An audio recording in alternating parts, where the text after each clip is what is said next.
यावर्षी मुबलक पाणी उपलब्ध असल्याने सिल्लोड तालुक्यातील शिवना परिसरात डिसेंबर महिन्यात सुद्धा रब्बी हंगामातील पिकांची पेरणी सुरू असल्याचं चित्र आहे।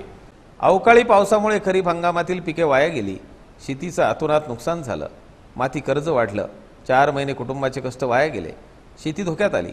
अशी भयानक अवस्था असतानाही शेतकरी पुन्हा एकदा रब्बीच्या हंगामासाठी सज्ज झाला आहे।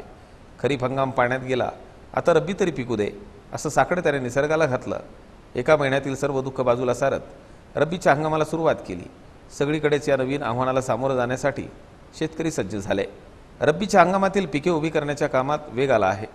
जून महिन्यात सुरू होणारा खरीप हंगाम सुरुवातीपासूनच दमदार पावसामुळे दमदार राहिला होता। सोयाबीन, मका, बाजरी, भुईमुग यासह नगदी पीक, टमाटे, कोबी, फ्लावर, वांगे, वेलवर्गीय पिके, पालेभाज्या ही सर्वच पिके सुरुवातीपासून जुमात होती।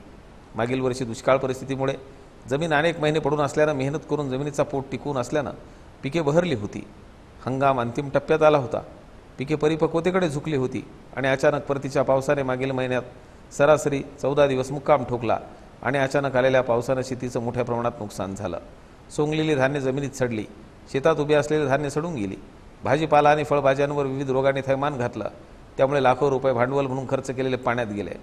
खरीप हंगामातील जवळपास 90% नुकसान झालं, असा कृषी विभागाकडून अधिकृतपणे सांगता येत असलं तरी प्रत्यक्ष मात्र अनेक ठिकाणी 100%च्या वर नुकसान झालं। हे सर्व सहन करत शेतकरी पुन्हा एकदा आता रब्बीचे पिके शेतात उभी करण्यासाठी तयार झालाय। भरपूर पाणी असल्यानं रब्बी हंगामातील पिके जोमदार होतील अशी अपेक्षा आहे। रब्बीचा हंगाम जोरात असल्याचं दिसून येत आहे। अनेक भागात भौगोलिक रचनेनुसार खरीप हंगाम जोरात होत असला तरी रब्बी मात्र जोरदार होत नाही। यंदा प्रथमच रब्बी हंगाम जोरात सुरू झालाय। गहू, हरभरा, कांदे ही प्रमुख नगदी पिके घेतली जात आहेत। यंदा पाऊस चांगला पडल्यानं रब्बीत देखील भाजीपाला, फळभाज्या घेण्यास शेतकऱ्यांनी सुरुवात केली।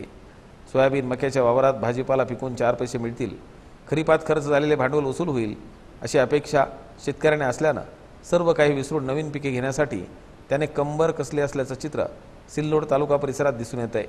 वृत्तप्रतिनिधी गणेश जाधव, शिवना।